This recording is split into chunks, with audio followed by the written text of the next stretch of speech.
As 6 lições. Primeira lição: o capitalismo.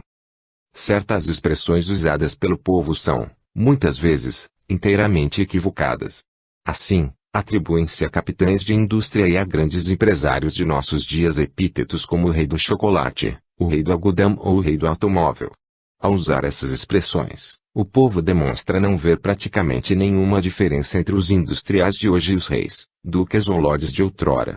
Mas, na realidade, a diferença é enorme, pois um rei do chocolate absolutamente não rege, ele serve. Não reina sobre um território conquistado, independente do mercado, independente de seus compradores. O rei do chocolate, ou do aço, ou do automóvel, ou qualquer outro rei da indústria contemporânea, depende da indústria que administra e dos clientes a quem presta serviços. Esse rei precisa se conservar nas boas graças dos seus súditos, os consumidores. Perderá seu reino assim que já não tiver condições de prestar aos seus clientes um serviço melhor e de mais baixo custo que o oferecido por seus concorrentes. 200 anos atrás, antes do advento do capitalismo, o status social de um homem permanecia inalterado do princípio ao fim de sua existência, era herdado dos seus ancestrais e nunca mudava. Se nascesse pobre, pobre seria para sempre; se rico, lorde ou duque, manteria seu ducado, e a propriedade que o acompanhava, pelo resto dos seus dias. No tocante à manufatura, as primitivas indústrias de beneficiamento da época existiam quase exclusivamente em proveito dos ricos. A grande maioria do povo, 90% ou mais da população europeia, trabalhava na terra e não tinha contato com as indústrias de beneficiamento, voltadas para a cidade. Esse rígido sistema da sociedade feudal imperou, por muitos séculos, nas mais desenvolvidas regiões da Europa. Contudo, a população rural se expandiu e passou a haver um excesso de gente no campo. Os membros dessa população excedente, sem terras herdadas ou bens, careciam de ocupação. Também não lhes era possível trabalhar nas indústrias de beneficiamento, cujo acesso lhes era vedado pelos reis das cidades. O número desses párias crescia incessantemente, sem que todavia ninguém soubesse o que fazer com eles. Eram, no pleno sentido da palavra, proletários, e ao governo só restava interná-los em asilos ou casas de correção. Em algumas regiões da Europa, sobretudo nos Países Baixos e na Inglaterra, essa população tornou-se tão numerosa que, no século XVIII, constituía uma verdadeira ameaça à preservação do sistema social vigente. Hoje, ao discutir questões análogas em lugares como a Índia ou outros países em desenvolvimento, não devemos esquecer que, na Inglaterra do século XVIII, as condições eram muito piores. Naquele tempo, a Inglaterra tinha uma população de 6 ou 7 milhões de habitantes, dos quais mais de 1 milhão, provavelmente 2, não passavam de indigentes a quem o sistema social em vigor nada proporcionava. As medidas a tomar com relação a esses deserdados constituíam um dos maiores problemas da Inglaterra. Outro sério problema era a falta de matérias-primas. Os ingleses eram obrigados a enfrentar a seguinte questão: que faremos, no futuro, quando nossas florestas já não nos derem a madeira de que necessitamos para nossas indústrias e para aquecer nossas casas? Para as classes governantes, era uma situação desesperadora. Os estadistas não sabiam o que fazer e as autoridades em geral não tinham qualquer ideia sobre como melhorar as condições. Foi dessa grave situação social que emergiram os começos do capitalismo moderno.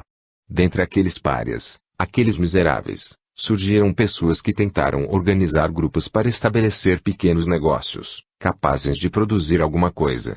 Foi uma inovação. Esses inovadores não produziam artigos caros, acessíveis apenas às classes mais altas, produziam bens mais baratos, que pudessem satisfazer as necessidades de todos. E foi essa a origem do capitalismo tal como hoje funciona. Foi o começo da produção em massa, princípio básico da indústria capitalista. Enquanto as antigas indústrias de beneficiamento funcionavam a serviço da gente abastada das cidades, existindo quase que exclusivamente para corresponder às demandas dessas classes privilegiadas, as novas indústrias capitalistas começaram a produzir artigos acessíveis a toda a população. Era a produção em massa, para satisfazer as necessidades das massas. Este é o princípio fundamental do capitalismo tal como existe hoje em todos os países onde há um sistema de produção em massa extremamente desenvolvido. As empresas de grande porte, alvo dos mais fanáticos ataques desfechados pelos pretensos esquerdistas, produzem quase exclusivamente para suprir a carência das massas. As empresas dedicadas à fabricação de artigos de luxo, para uso apenas dos abastados, jamais têm condições de alcançar a magnitude das grandes empresas. E, hoje, os empregados das grandes fábricas são, eles próprios, os maiores consumidores dos produtos que nelas se fabricam. Esta é a diferença básica entre os princípios capitalistas de produção e os princípios feudalistas de épocas anteriores. Quando se pressupõe ou se afirma a existência de uma diferença entre os produtores e os consumidores dos produtos da grande empresa, incorre-se em grave erro. Nas grandes lojas dos Estados Unidos, ouvimos o slogan: o cliente tem sempre razão. E esse cliente é o mesmo homem que produz, na fábrica, os artigos à venda naqueles estabelecimentos. Os que pensam que a grande empresa detém um enorme poder também se equivocam, uma vez que a empresa de grande porte é inteiramente dependente da preferência dos que lhes compram os produtos. A mais poderosa empresa perderia seu poder e sua influência se perdesse seus clientes. Há 50 ou 60 anos, era voz corrente em quase todos os países capitalistas que as companhias de estradas de ferro eram por demais grandes e poderosas, sendo monopolistas, tornavam impossível a concorrência. Alegava-se que, na área dos transportes, o capitalismo já havia atingido um estágio no qual se destruíra a si mesmo, pois que eliminara a concorrência. O que se descurava era o fato de que o poder das ferrovias dependia de sua capacidade de oferecer à população meio de transporte melhor que qualquer outro. Evidentemente teria sido absurdo concorrer com uma dessas grandes estradas de ferro, através da implantação de uma nova ferrovia paralela à anterior, porquanto a primeira era suficiente para atender às necessidades do momento. Mas outros concorrentes não tardaram a aparecer. A livre concorrência não significa que se possa prosperar pela simples imitação ou cópia exata do que já foi feito por alguém. A liberdade de imprensa não significa o direito de copiar o que outra pessoa escreveu, e assim alcançar o sucesso a que o verdadeiro autor fez jus por suas obras. Significa o direito de escrever outra coisa. A liberdade de concorrência no tocante às ferrovias, por exemplo, significa a liberdade para inventar alguma coisa, para fazer alguma coisa que desafie as ferrovias já existentes e as coloque em situação muito precária de competitividade. Nos Estados Unidos, a concorrência que se estabeleceu através dos ônibus, automóveis, caminhões e aviões impôs às estradas de ferro grandes perdas e uma derrota quase absoluta no que diz respeito ao transporte de passageiros. O desenvolvimento do capitalismo consiste em que cada homem tem o direito de servir melhor e, ou mais barato o seu cliente. E, num tempo relativamente curto, esse método, esse princípio, transformou a face do mundo, possibilitando um crescimento sem precedentes da população mundial. Na Inglaterra do século XVIII, o território só podia dar sustento a 6 milhões de pessoas, num baixíssimo padrão de vida. Hoje, mais de 50 milhões de pessoas aí desfrutam de um padrão de vida que chega a ser superior ao que desfrutavam os ricos no século XVIII. E o padrão de vida na Inglaterra de hoje seria provavelmente mais alto ainda, não tivessem os ingleses dissipado boa parte de sua energia no que, sob diversos pontos de vista, não foram mais que aventuras políticas e militares evitáveis. Estes são os fatos acerca do capitalismo. Assim, se um inglês, ou, no tocante a esta questão, qualquer homem de qualquer país do mundo, afirmar hoje aos amigos ser contrário ao capitalismo, há uma esplêndida contestação a lhe fazer: sabe que a população deste planeta é hoje 10 vezes maior que nos períodos precedentes ao capitalismo. Sabe que todos os homens usufruem hoje um padrão de vida mais elevado que o de seus ancestrais antes do advento do capitalismo. E como você pode ter certeza de que, se não fosse o capitalismo, você estaria integrando a 10ª parte da população sobrevivente? Sua mera existência é uma prova do êxito do capitalismo, seja qual for o valor que você atribua à própria vida. Não obstante todos os seus benefícios, o capitalismo foi furiosamente atacado e criticado. É preciso compreender a origem dessa aversão. É fato que o ódio ao capitalismo nasceu não entre o povo, não entre os próprios trabalhadores, mas em meio à aristocracia fundiária, a pequena nobreza da Inglaterra e da Europa continental. Culpavam o capitalismo por algo que não lhes era muito agradável. No início do século XIX, os salários mais altos pagos pelas indústrias aos seus trabalhadores forçaram a aristocracia agrária a pagar salários igualmente altos aos seus trabalhadores agrícolas. A aristocracia atacava a indústria criticando o padrão de vida das massas trabalhadoras. Obviamente, do nosso ponto de vista, o padrão de vida dos trabalhadores era extremamente baixo. Mas, se as condições de vida nos primórdios do capitalismo eram absolutamente escandalosas, não era porque as recém-criadas indústrias capitalistas estivessem prejudicando os trabalhadores. As pessoas contratadas pelas fábricas já subsistiam antes em condições praticamente subhumanas. A velha história, repetida centenas de vezes, de que as fábricas empregavam mulheres e crianças que, antes de trabalharem nessas fábricas, viviam em condições satisfatórias, é um dos maiores embustes da história. As mães que trabalhavam nas fábricas não tinham o que cozinhar, não abandonavam seus lares e suas cozinhas para se dirigir às fábricas, corriam a elas porque não tinham cozinhas e, ainda que as tivessem, não tinham comida para nelas cozinharem. E as crianças não provinham de um ambiente confortável, estavam famintas, estavam morrendo. E todo o tão falado e indescritível horror do capitalismo primitivo pode ser refutado por uma única estatística. Precisamente nesses anos de expansão do capitalismo na Inglaterra, no chamado período da Revolução Industrial Inglesa, entre 1760 e 1830, a população do país dobrou, o que significa que centenas de milhares de crianças, que em outros tempos teriam morrido, sobreviveram e cresceram, tornando-se homens e mulheres. Não há dúvida de que as condições gerais de vida em épocas anteriores eram muito insatisfatórias.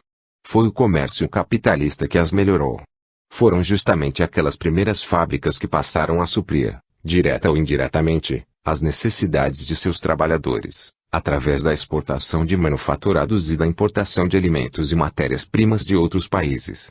Mais uma vez, os primeiros historiadores do capitalismo falsearam, é difícil usar uma palavra mais branda, a história.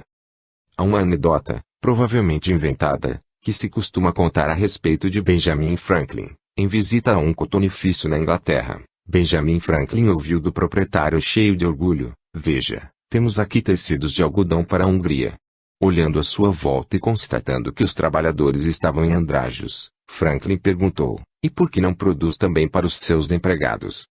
Mas as exportações de que falava o dono do cotonifício realmente significavam que ele de fato produzia para os próprios empregados, visto que a Inglaterra tinha de importar toda a sua matéria-prima.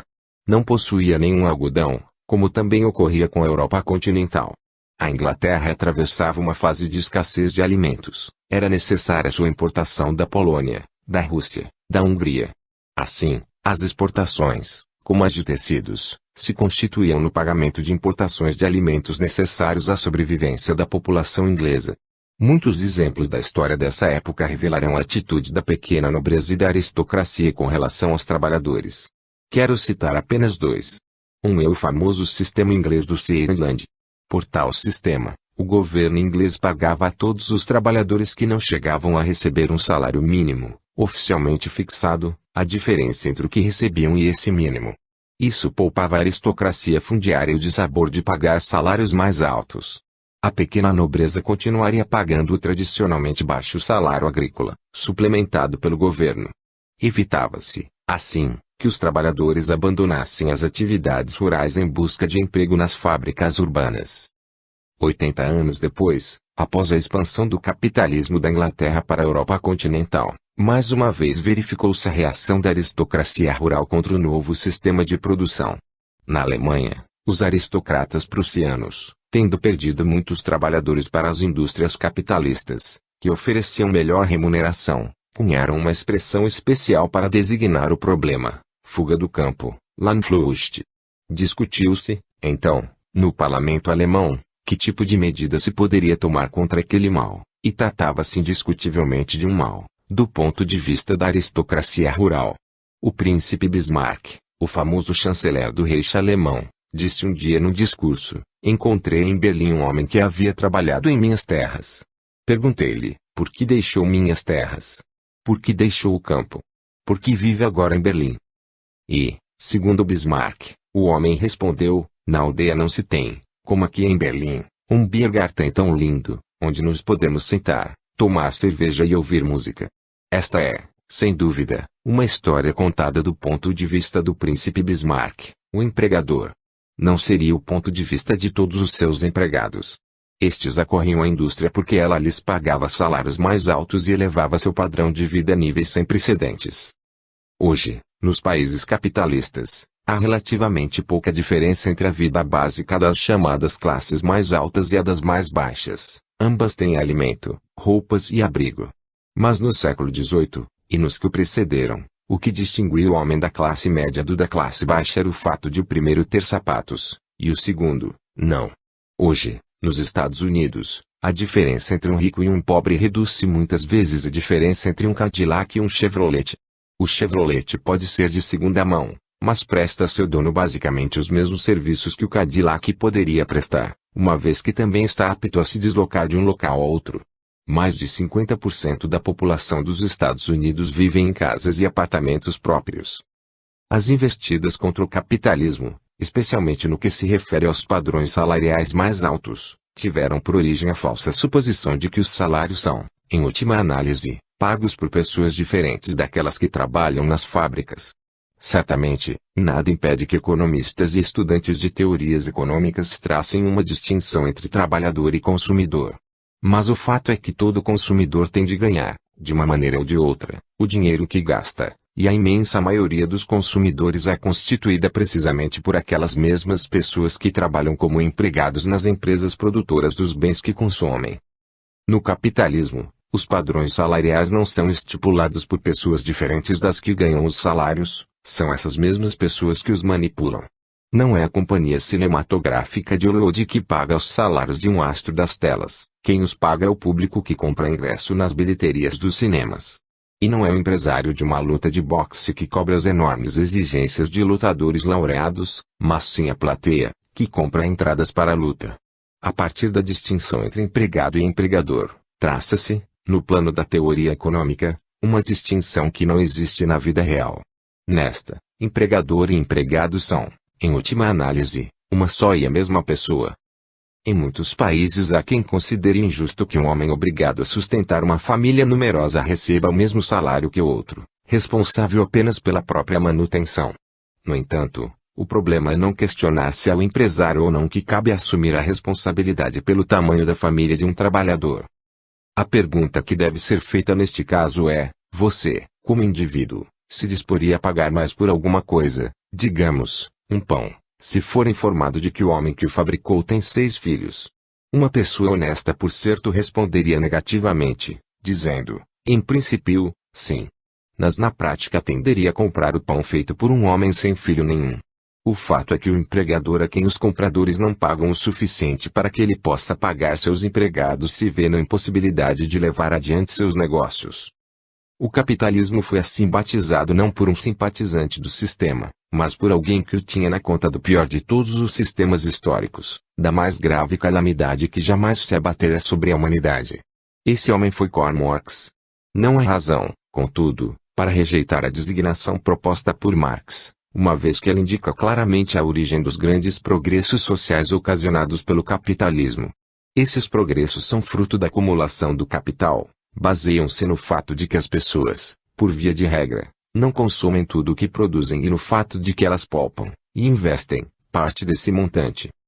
Reina um grande equívoco em torno desse problema. Ao longo destas 6 palestras, terei oportunidade de abordar os principais mal-entendidos em voga, relacionados com a acumulação do capital, com o uso do capital e com os benefícios universais auferidos a partir desse uso. Tratarei do capitalismo particularmente em minhas palestras dedicadas ao investimento externo e a esse problema extremamente crítico da política atual que é a inflação. Todos sabem, é claro, que a inflação não existe só neste país. Constitui hoje um problema em todas as partes do mundo. O que muitas vezes não se compreende a respeito do capitalismo é o seguinte: poupança significa benefícios para todos os que desejam produzir ou receber salários. Quando alguém acumula certa quantidade de dinheiro, $1.000, digamos, e confia esses dólares, em vez de gastá-los, a uma empresa de poupança ou a uma companhia de seguros, transfere esse dinheiro para um empresário, um homem de negócios, o que vai permitir que esse empresário possa expandir suas atividades e investir num projeto, que na véspera ainda era inviável, por falta do capital necessário. Que fará então o empresário com o capital recém-obtido? Certamente a primeira coisa que fará, o primeiro uso que dará a esse capital suplementar será a contratação de trabalhadores e a compra de matérias-primas, o que promoverá, por sua vez, o surgimento de uma demanda adicional de trabalhadores e matérias-primas, bem como uma tendência à elevação dos salários e dos preços dessas matérias-primas. Muito antes que o poupador ou o empresário tenha obtido algum lucro em tudo isso, o trabalhador desempregado, o produtor de matérias-primas, o agricultor e o assalariado já estarão participando dos benefícios das poupanças adicionais. O que o empresário virá ou não a ganhar com o projeto depende das condições futuras do mercado e de seu talento para prevê-las corretamente. Mas os trabalhadores, assim como os produtores de matéria-prima, auferem as vantagens de imediato. Muito se falou, 30 ou 40 anos atrás, sobre a política salarial, como a denominavam, de Henry Ford. Uma das maiores façanhas do Sr. Ford consistia em pagar salários mais altos que os oferecidos pelas demais indústrias ou fábricas. Sua política salarial foi descrita como uma invenção. Não se pode, no entanto, dizer que essa nova política inventada seja simplesmente um fruto da liberalidade do Sr. Ford. Um novo ramo industrial, ou uma nova fábrica num ramo já existente, precisa atrair trabalhadores de outros empregos, de outras regiões do país e até de outros países. E não há outra maneira de fazê-lo senão através do pagamento de salários mais altos aos trabalhadores. Foi o que ocorreu nos primórdios do capitalismo, e é o que ocorre até hoje. Na Grã-Bretanha, quando os fabricantes começaram a produzir artigos de algodão, eles passaram a pagar aos seus trabalhadores mais do que estes ganhavam antes. É com acento circunflexo verdade que grande porcentagem desses novos trabalhadores jamais ganhara coisa alguma antes. Estavam, então, dispostos a aceitar qualquer quantia que lhes fosse oferecida. Mas, pouco tempo depois, com a crescente acumulação do capital e a implantação de um número cada vez maior de novas empresas, os salários se elevaram, e como consequência houve aquele aumento sem precedentes da população inglesa, ao qual já me referi. A reiterada caracterização depreciativa do capitalismo como um sistema destinado a tornar os ricos mais ricos e os pobres mais pobres é equivocada do começo ao fim. A tese de Marx concernente ao advento do capitalismo baseou-se no pressuposto de que os trabalhadores estavam ficando mais pobres, de que o povo estava ficando mais miserável, o que finalmente redundaria na concentração de toda a riqueza de um país em umas poucas mãos, ou mesmo nas de um homem só. Como consequência, as massas trabalhadoras empobrecidas se rebelariam e expropriariam os bens dos opulentos proprietários. Segundo essa doutrina de Marx, é impossível, no sistema capitalista, qualquer oportunidade, qualquer possibilidade de melhoria das condições dos trabalhadores. Em 1865, falando perante a Associação Internacional dos Trabalhadores, na Inglaterra, Marx afirmou que a crença de que os sindicatos poderiam promover melhores condições para a população trabalhadora era absolutamente errônea. Qualificou a política sindical voltada para a reivindicação de melhores salários e menor número de horas de trabalho de conservadora. Era este, evidentemente, o termo mais desabonador a que Marx podia recorrer. Sugeriu que os sindicatos adotassem uma nova meta revolucionária, a completa abolição do sistema de salários, e a substituição do sistema de propriedade privada pelo socialismo, a posse dos meios de produção pelo governo. Se consideramos a história do mundo, e em especial a história da Inglaterra a partir de 1865, verificaremos que Marx estava errado sob todos os aspectos. Não há um só país capitalista em que as condições do povo não tenham melhorado de maneira inédita. Todos esses progressos ocorridos nos últimos 80 ou 90 anos produziram-se a despeito dos prognósticos de Karl Marx. Os socialistas de orientação marxista acreditavam que as condições dos trabalhadores jamais poderiam melhorar. Adotavam uma falsa teoria, a famosa lei de ferro dos salários. Segundo esta lei, no capitalismo, os salários de um trabalhador não excederiam a soma que lhe fosse estritamente necessária para manter-se vivo a serviço da empresa. Os marxistas enunciaram sua teoria da seguinte forma: se os padrões salariais dos trabalhadores sobem, com elevação dos salários, a um nível superior ao necessário para a subsistência, eles terão mais filhos. Esses filhos, ao ingressarem na força de trabalho, engrossarão o número de trabalhadores até o ponto em que os padrões salariais cairão, rebaixando novamente os salários dos trabalhadores a um nível mínimo necessário para a subsistência, aquele nível mínimo de sustento, apenas suficiente para impedir a extinção da população trabalhadora. Mas essa ideia de Marx, e de muitos outros socialistas, envolve um conceito de trabalhador idêntico ao adotado, justificadamente, pelos biólogos que estudam a vida dos animais. Dos camundongos, por exemplo. Se colocarmos maior quantidade de alimento à disposição de organismos animais, ou de micróbios, maior número deles sobreviverá. Se restringiremos o número dos sobreviventes. Mas com o homem é diferente. Mesmo o trabalhador, ainda que os marxistas não o admitam, tem carências humanas outras que as de alimento e de reprodução de sua espécie. Um aumento dos salários reais resulta não só num aumento da população, resulta também, e antes de tudo, numa melhoria do padrão de vida média. É por isso que temos hoje, na Europa Ocidental e nos Estados Unidos, um padrão de vida superior ao das nações em desenvolvimento, as da África, por exemplo. Devemos compreender, contudo, que esse padrão de vida mais elevado fundamenta-se na disponibilidade de capital. Isso explica a diferença entre as condições reinantes nos Estados Unidos e as que encontramos na Índia. Neste país foram introduzidos, ao menos em certa medida, modernos métodos de combate a doenças contagiosas, cujo efeito foi um aumento inaudito da população. No entanto, como esse crescimento populacional não foi acompanhado de um aumento correspondente do montante de capital investido no país, o resultado foi um agravamento da miséria. Quanto mais se eleva o capital investido por indivíduo, mais próspero se torna o país. Mas é preciso lembrar que nas políticas econômicas não ocorrem milagres. Todos leram artigos de jornal e discursos sobre o chamado milagre econômico alemão, a recuperação da Alemanha depois de sua derrota e destruição na Segunda Guerra Mundial. Mas não houve milagre. Houve tão somente a aplicação dos princípios da economia do livre mercado, dos métodos do capitalismo, embora essa aplicação não tenha sido completa em todos os pontos. Todo país pode experimentar o mesmo milagre de recuperação econômica, embora eu deva insistir em que esta não é fruto de milagre, é fruto da adoção de políticas econômicas sólidas, pois que é delas que resulta. Segunda lição, o socialismo. Estou em Buenos Aires a convite do Centro de Difusión de la Economia Libre. Que vem a ser economia livre? Que significa esse sistema de liberdade econômica? A resposta é simples, é a economia de mercado, é o sistema em que a cooperação dos indivíduos na divisão social do trabalho se realiza pelo mercado. E esse mercado não é um lugar, é um processo, é a forma pela qual, ao vender e comprar, ao produzir e consumir, as pessoas estão contribuindo para o funcionamento global da sociedade. Quando falamos desse sistema de organização econômica, a economia de mercado, empregamos a expressão liberdade econômica.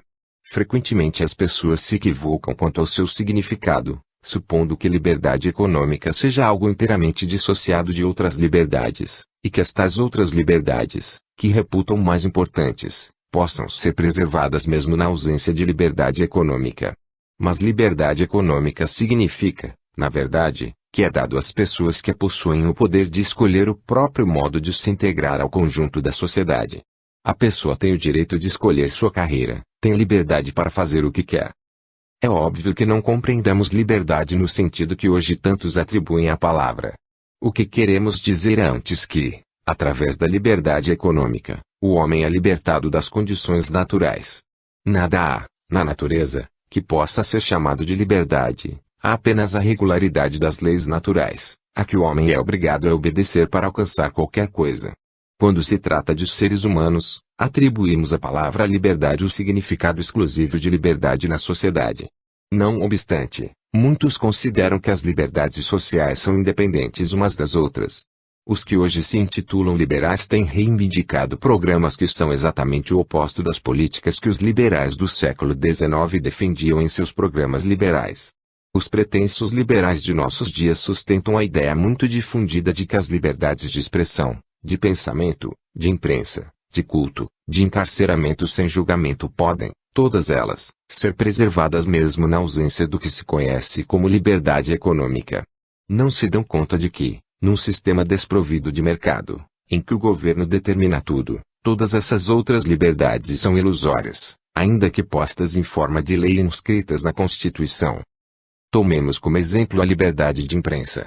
Se for dono de todas as máquinas impressoras, o governo determinará o que deve e o que não deve ser impresso.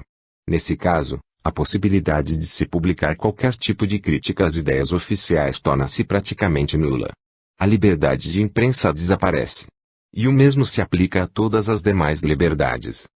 Quando há economia de mercado, o indivíduo tem a liberdade de escolher qualquer carreira que deseje seguir, de escolher seu próprio modo de inserção na sociedade.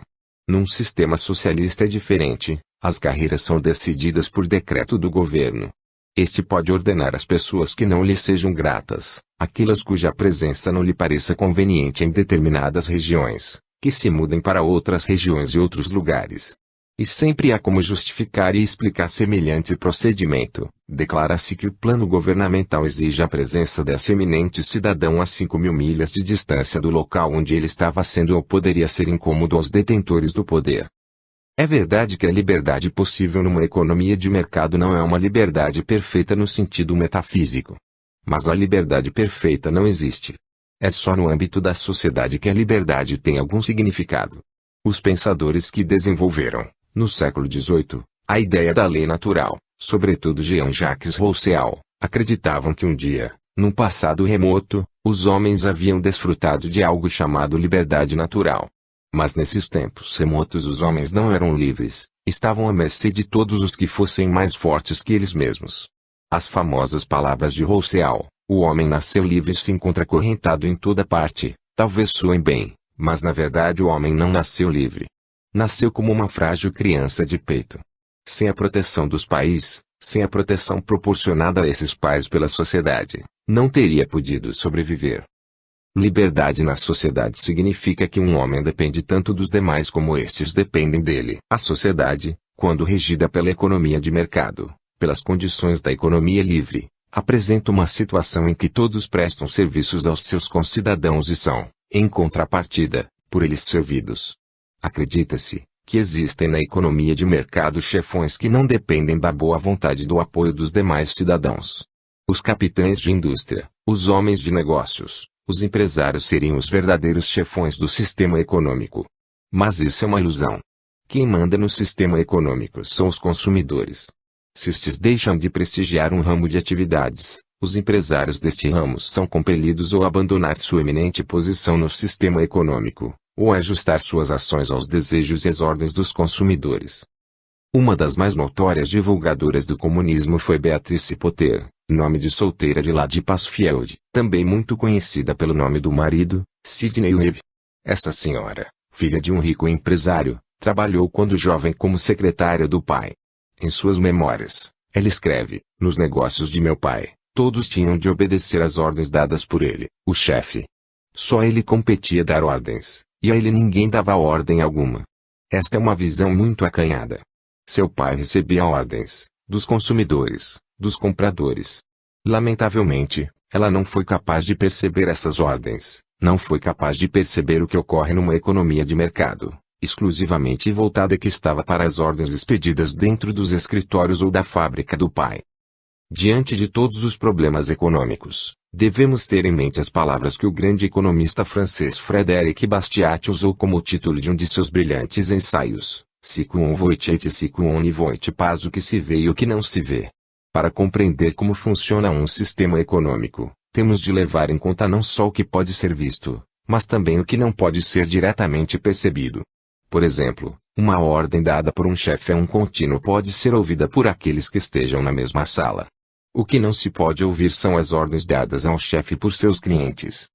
O fato é que, no sistema capitalista, os chefes, em última instância, são os consumidores. Não é o Estado, é o povo que é soberano. Prova disso é o fato de que lhe assiste o direito de ser tolo. Este é o privilégio do soberano. Assiste-lhe o direito de cometer erros, ninguém o pode impedir de cometê-los, embora, obviamente, deva pagar por eles.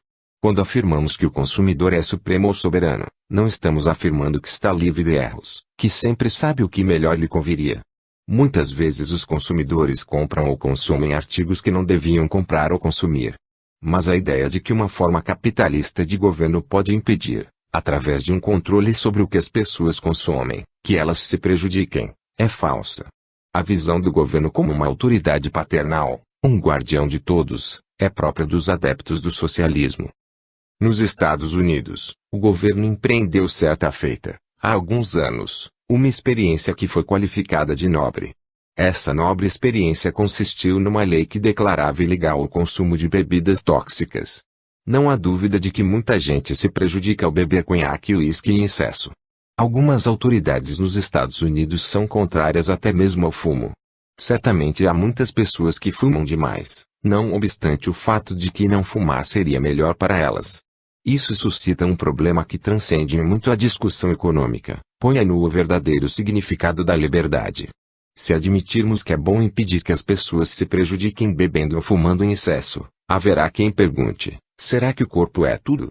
Não seria a mente do homem muito mais importante? Não seria a mente do homem o verdadeiro dom, o verdadeiro predicado humano? Se dermos ao governo o direito de determinar o que o corpo humano deve consumir, de determinar se alguém deve ou não fumar, deve ou não beber, nada poderemos replicar a quem afirme, mais importante ainda que o corpo é a mente, é a alma, e o homem se prejudica muito mais ao ler maus livros, ouvir música ruim e assistir a maus filmes. É, pois, dever do governo impedir que se cometam esses erros. E, como todos sabem, por centenas de anos os governos e as autoridades acreditaram que esse era de fato o seu dever. Nem isso aconteceu apenas em épocas remotas. Não faz muito tempo, houve na Alemanha um governo que considerava seu dever discriminar as boas e as más pinturas, boas e más, é claro, do ponto de vista de um homem que, na juventude, fora reprovado no exame de admissão à Academia de Arte, em Viena, era o bom e o mau segundo a ótica de um pintor de cartão postal. E tornou-se legal expressar concepções sobre arte e pintura que divergissem daquelas do Führer Supremo. A partir do momento em que começamos a admitir que é dever do governo controlar o consumo de álcool do cidadão, que podemos responder a quem afirme ser o controle dos livros e das ideias muito mais importante. Liberdade significa realmente liberdade para errar. Isso precisa ser bem compreendido. Podemos ser extremamente críticos com relação ao modo como nossos concidadãos gastam seu dinheiro e vivem sua vida. Podemos considerar o que fazem absolutamente insensato e mal. Numa sociedade livre, todos têm, no entanto, as mais diversas maneiras de manifestar suas opiniões sobre como seus concidadãos deveriam mudar seu modo de vida. Eles podem escrever livros, escrever artigos, fazer conferências. Podem até fazer pregações nas esquinas, se quiserem, e faz-se isso, em muitos países. Mas ninguém deve tentar policiar os outros no intuito de impedi-los de fazer determinadas coisas simplesmente porque não se quer que as pessoas tenham a liberdade de fazê-las. É essa a diferença entre escravidão e liberdade. O escravo é obrigado a fazer o que seu superior lhe ordena que faça, enquanto o cidadão livre, e é isso que significa a liberdade, tem a possibilidade de escolher seu próprio modo de vida. Sem dúvida esse sistema capitalista pode ser, e é de fato, mal usado por alguns. É certamente possível fazer coisas que não deveriam ser feitas. Mas se tais coisas contam com a aprovação da maioria do povo, uma voz discordante terá sempre algum meio de tentar mudar as ideias de seus concidadãos. Pode tentar persuadi-los, convencê-los, mas não pode tentar constrangê-los pela força policial do governo. Na economia de mercado, todos prestam serviços aos seus concidadãos ao prestarem serviços a si mesmos. Era isso que tinham em mente os pensadores liberais do século XVIII, quando falavam da harmonia dos interesses, corretamente compreendidos, de todos os grupos e indivíduos que constituem a população. E foi a essa doutrina da harmonia de interesses que os socialistas se opuseram. Falaram de um conflito inconciliável de interesses entre vários grupos. Que significa isso? Quando Karl Marx, no primeiro capítulo do Manifesto Comunista, esse pequeno panfleto que inaugurou seu movimento socialista, sustentou a existência de um conflito inconciliável entre as classes, só pode evocar, como ilustração a sua tese, exemplos tomados das condições da sociedade pré-capitalista. Nos estágios pré-capitalistas, a sociedade se dividia em grupos hereditários de status, na Índia denominados castas. Numa sociedade de status, um homem não nascia, por exemplo, cidadão francês, nascia na condição de membro da aristocracia francesa, ou da burguesia francesa, ou do campesinato francês. Durante a maior parte da Idade Média, era simplesmente um servo. E a servidão, na França, ainda não havia sido inteiramente extinta mesmo depois da Revolução Americana. Em outras regiões da Europa, a sua extinção ocorreu ainda mais tarde. Mas a pior forma de servidão, forma que continuou existindo mesmo depois da abolição da escravatura, era a que tinha lugar nas colônias inglesas. O indivíduo herdava seu status dos países e o conservava por toda a vida. Transferia aos filhos. Cada grupo tinha privilégios e desvantagens. Os de status mais elevado tinham apenas privilégios, os de status inferior, só desvantagens. E não restava ao homem nenhum outro meio de escapar às desvantagens legais impostas por seu status senão a luta política contra as outras classes. Nessas condições, pode-se dizer que havia um conflito inconciliável de interesses entre senhores de escravos e escravos, porque o interesse dos escravos era livrar-se da escravidão, da qualidade de escravos. E sua liberdade significava, para os seus proprietários, uma perda. Assim sendo, não há dúvida de que tinha de existir forçosamente um conflito inconciliável de interesses entre os membros das várias classes. Não devemos esquecer que nesses períodos, em que as sociedades de status predominaram na Europa, bem como nas colônias que os europeus fundaram posteriormente na América, as pessoas não se consideravam ligadas de nenhuma forma especial às demais classes de sua própria nação, sentiam-se muito mais solidárias com os membros de suas classes nos outros países. Um aristocrata francês não tinha os franceses das classes inferiores na conta de seus concidadãos. A seus olhos, eles não eram mais que ralé, que não lhes agradava. Seus iguais eram os aristocratas dos demais países, os da Itália, Inglaterra e Alemanha, por exemplo. O efeito mais visível desse estado de coisas era o fato de os aristocratas de toda a Europa falarem a mesma língua, o francês, idioma não compreendido, fora da França, pelos demais grupos da população. As classes médias, a burguesia, tinham sua própria língua, enquanto as classes baixas, o campesinato, usavam dialetos locais, muitas vezes não compreendidos por outros grupos da população. O mesmo se passava com relação aos trajes. Quem viajasse de um país para outro em 1750 constataria que as classes mais elevadas, os aristocratas, se vestiam em geral de maneira idêntica em toda a Europa, e que as classes baixas usavam roupas diferentes. Vendo alguém na rua, era possível perceber de imediato, pelo modo como se vestia, a sua classe, o seu status. É difícil avaliar o quanto essa situação era diversa da atual. Se venho dos Estados Unidos para a Argentina e vejo um homem na rua, não posso dizer qual é seu status. Concluo apenas que é um cidadão argentino, não pertencente a nenhum grupo sujeito a restrições legais. Isto é algo que o capitalismo nos trouxe. Sem dúvida há também diferenças entre as pessoas no capitalismo. Há diferenças em relação à riqueza, diferenças estas que os marxistas, equivocadamente, consideram equivalentes àquelas antigas que separavam os homens na sociedade de status. Numa sociedade capitalista, as diferenças entre os cidadãos não são como as que se verificam numa sociedade de status. Na Idade Média, e mesmo bem depois, em muitos países, uma família podia ser aristocrata e possuidora de grande fortuna, podia ser uma família de duques, ao longo de séculos e séculos, fossem quais fossem suas qualidades, talentos, caráter ou moralidade. Já nas modernas condições capitalistas, verifica-se o que foi tecnicamente denominado pelos sociólogos de mobilidade social. O princípio segundo o qual a mobilidade social opera, nas palavras do sociólogo e economista italiano Vilfredo Pareto, é o da circulation des elites, circulação das elites. Isso significa que haverá sempre no topo da escada social pessoas ricas, politicamente importantes, mas essas pessoas, essas elites, estão em contínua mudança. Isto se aplica perfeitamente a uma sociedade capitalista. Não se aplicaria a uma sociedade pré-capitalista de status. As famílias consideradas as grandes famílias aristocráticas da Europa permanecem as mesmas até hoje, ou melhor, são formadas hoje pelos descendentes de famílias que constituíam escola na Europa, há 8, 10 ou mais séculos. Os Capetos de Bourbon, que por um longo período dominaram a Argentina, já eram uma casa real desde o século X. Reinavam sobre o território hoje chamado Ile-de-France, ampliando seu reino a cada geração. Mas numa sociedade capitalista há uma contínua mobilidade, pobres que enriquecem e descendentes de gente rica que perdem a fortuna e se tornam pobres. Vi hoje, numa livraria de uma rua do centro de Buenos Aires, a biografia de um homem que viveu na Europa do século XIX, e que foi tão eminente, tão importante, tão representativo dos altos negócios europeus naquela época, que até hoje, aqui neste país tão distante da Europa, encontram-se à venda exemplares da história de sua vida. Tive a oportunidade de conhecer o neto desse homem. Tem o mesmo nome do avô e conservo o direito de usar o título nobiliário que este, que começou a vida como ferreiro, recebeu 80 anos atrás. Hoje esse seu neto é um fotógrafo pobre na cidade de Nova York. Outras pessoas, pobres à época em que o avô desse fotógrafo se tornou um dos maiores industriais da Europa, são hoje capitães de indústria.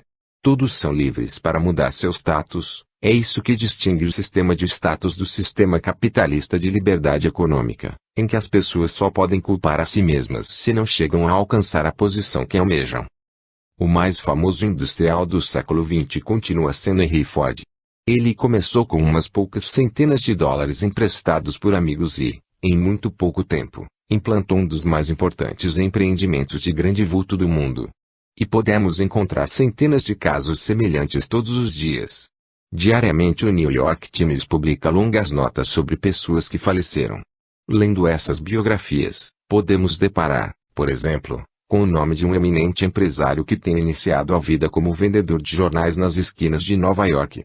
Ou com outro que tenha iniciado como continua e, por ocasião de sua morte, era o presidente da mesma instituição bancária onde começara no mais baixo degrau da hierarquia.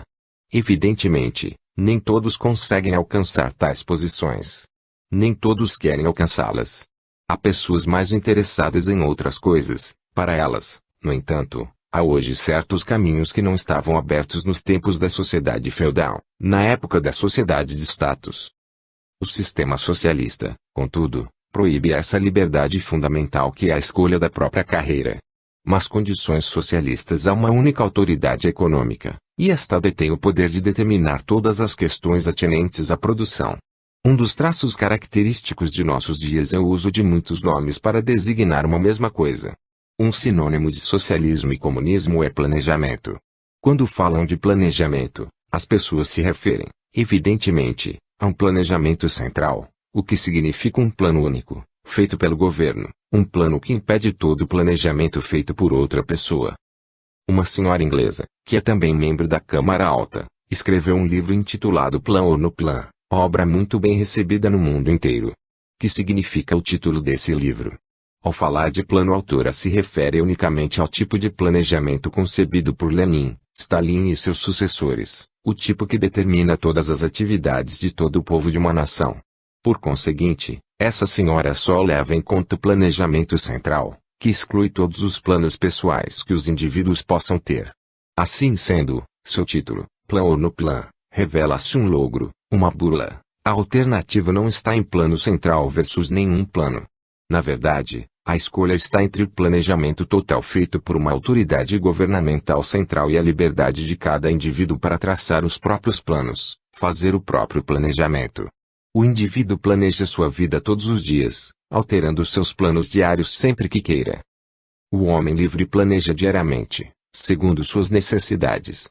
Dizia, ontem, por exemplo, planejo trabalhar pelo resto dos meus dias em Córdoba. Agora, informado de que as condições em Buenos Aires estão melhores, muda seus planos e diz, em vez de trabalhar em Córdoba, quero ir para Buenos Aires. É isso que significa a liberdade. Pode ser que ele esteja enganado, pode ser que a saída para Buenos Aires se revele um erro. Talvez as condições lhe tivessem sido mais propícias em Córdoba, mas ele foi o autor dos próprios planos. Submetido ao planejamento governamental, o homem é como um soldado no exército. Não cabe a um soldado o direito de escolher sua guarnição, a praça onde servirá. Cabe-lhe cumprir ordens. E o sistema socialista, como sabiam e admitiam Karl Marx, Lenin e todos os líderes socialistas, consiste na transposição do regime militar a todo o sistema de produção. Marx falou de exércitos industriais e Lenin impôs a organização de tudo, o correio, as manufaturas e os demais ramos industriais, segundo o modelo do exército. Portanto, no sistema socialista, tudo depende da sabedoria, dos talentos e dos dons daqueles que constituem a autoridade suprema. O que o ditador supremo, ou seu comitê, não sabe, não é levado em conta.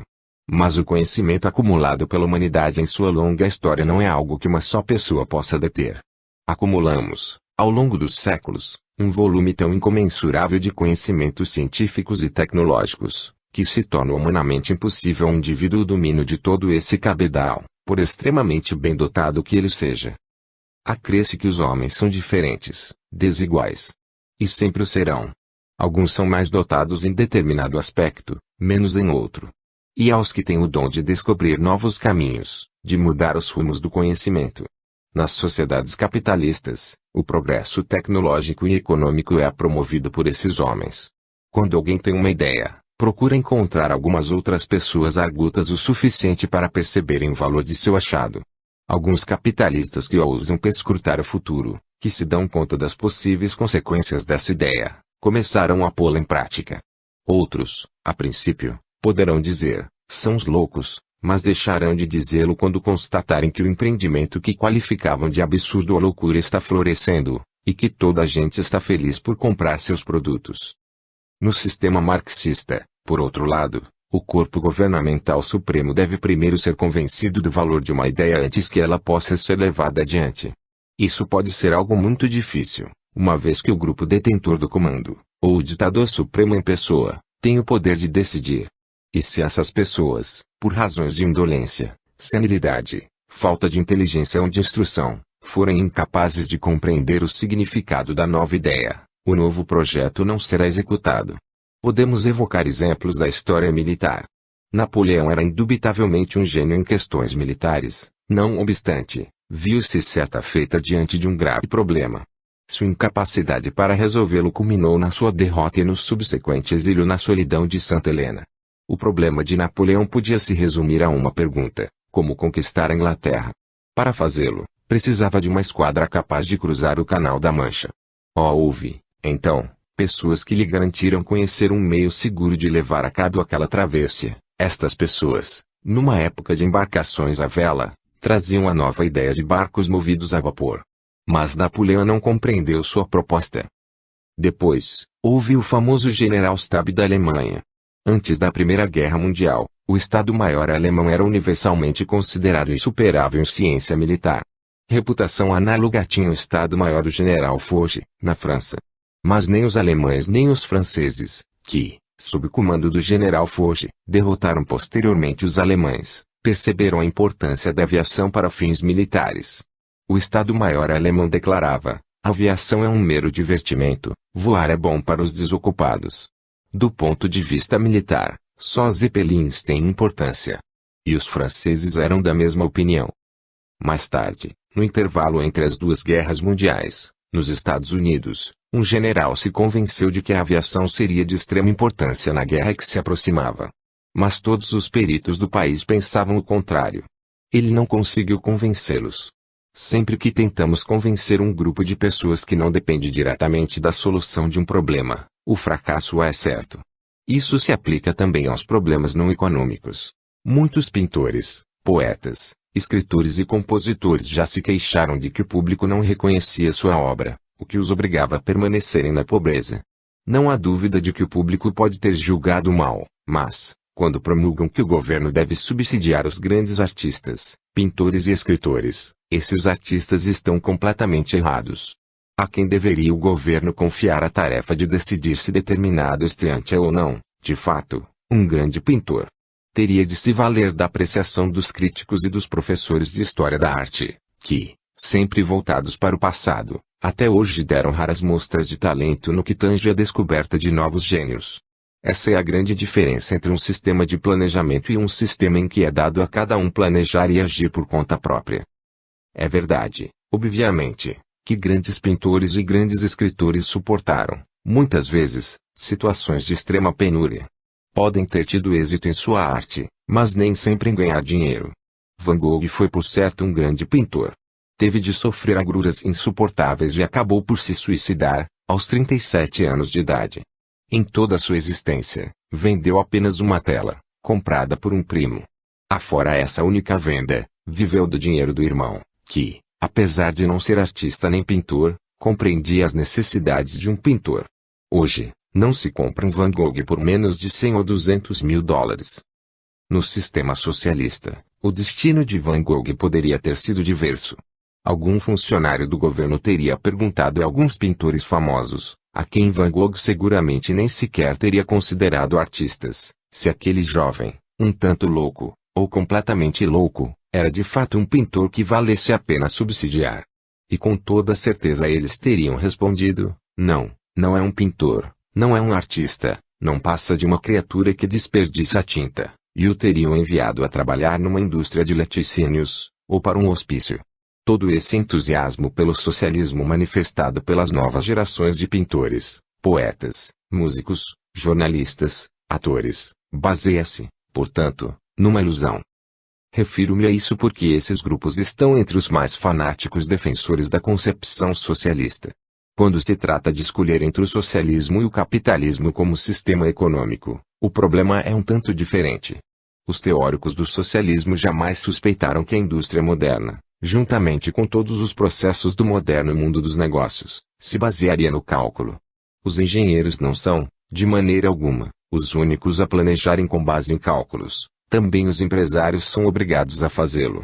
E os cálculos do homem de negócios se baseiam todos no fato de que, na economia de mercado, os preços em dinheiro dos bens não só informam o consumidor, como fornecem ao negociante informações de importância vital sobre os fatores de produção, porquanto o mercado tem por função primordial determinar não só o custo da última parte do processo de produção, mas também o dos passos intermediários.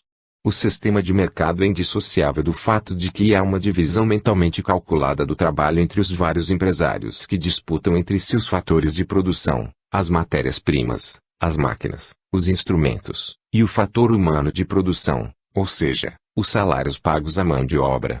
Esse tipo de cálculo que o empresário realiza não pode ser feito se ele não tem os preços fornecidos pelo mercado. No instante mesmo em que se abolir o mercado, e é o que os socialistas gostariam de fazer, ficariam inutilizados todos os cômputos e cálculos feitos pelos engenheiros e tecnólogos. Os tecnólogos podem continuar fornecendo grande número de projetos que, do ponto de vista das ciências naturais, podem ser todos igualmente execuíveis, mas são os cálculos baseados no mercado, realizados pelo homem de negócios, que são indispensáveis para se determinar qual desses projetos é o mais vantajoso do ponto de vista econômico. O problema de que estou tratando é a questão fundamental do cálculo econômico capitalista em contraposição ao que se passa no socialismo. O fato é que o cálculo econômico, e por conseguinte todo o planejamento tecnológico, só é possível quando existem preços em dinheiro, não só para bens de consumo, como para os fatores de produção. Isso significa que é preciso haver um mercado para todas as matérias-primas, todos os artigos semi-acabados, todos os instrumentos e máquinas, e todos os tipos de trabalho e de serviço humanos. Quando se descobriu este fato, os socialistas não souberam reagir adequadamente. Por 150 anos tinham afirmado, todos os males do mundo advêm da existência de mercados e de preços de mercado. Queremos abolir o mercado e, com ele, é claro, a economia de mercado, substituindo-a por um sistema sem preços e sem mercados. Queriam abolir o que Marx chamou de caráter de mercadoria das mercadorias e do trabalho. Confrontados com esse novo problema, os teóricos do socialismo, sem resposta, acabaram por concluir: não aboliremos o mercado por completo, faremos de conta que existe um mercado, como as crianças, quando brincam de escolinha. A questão é que, todos sabem, as crianças quando brincam de escolinha não aprendem coisa alguma. É só uma brincadeira, uma simulação, e se pode simular muitas coisas. Este é um problema muito difícil e complexo, e para analisá-lo em toda a sua amplitude seria necessário um pouco mais de tempo do que o que tenho aqui. Explanei-o em detalhes em meus escritos. Em 6 palestras, não posso empreender uma análise de todos os seus aspectos. Assim sendo, quero sugerir-lhes, caso estejam interessados no problema básico de impossibilidade do cálculo e do planejamento no socialismo, a leitura de meu livro Human Action, encontrável em espanhol em excelente tradução. Mas leiam também outros livros, como o do economista norueguês Striglov, que escreveu sobre o cálculo econômico. E, se não quiserem ser unilaterais, recomendo a leitura do livro socialista mais respeitado sobre o assunto, da autoria do eminente economista polonês Oskar Lange, que foi por algum tempo professor numa universidade americana, tornou-se depois embaixador da Polônia, voltando, posteriormente, para o seu país. Provavelmente me perguntarão, e a Rússia? Como enfrentam os russos esse problema? Nesse caso, a questão muda de figura. Os russos gerem seu sistema socialista no âmbito de um mundo em que existem preços para todos os fatores de produção, para todas as matérias-primas, para tudo. Por conseguinte, podem utilizar, em seu planejamento, os preços do mercado mundial. E, visto que há certas diferenças entre as condições reinantes na Rússia e as reinantes nos Estados Unidos, frequentemente o resultado é que, para os russos, parece justificável e aconselhável, de seu ponto de vista econômico, algo que, para os americanos, absolutamente não se justificaria economicamente. A experiência soviética, ou experimento, como foi chamada, não prova coisa alguma. Nada revela sobre o problema fundamental do socialismo, o problema do cálculo. Mas teríamos razões para caracterizá-la como experiência. Não creio que, no campo da ação humana e da economia, possamos ter algo que se assemelhe a um experimento científico. Não se pode fazer experimentos de laboratório no campo da ação humana, porque um experimento científico requer a réplica de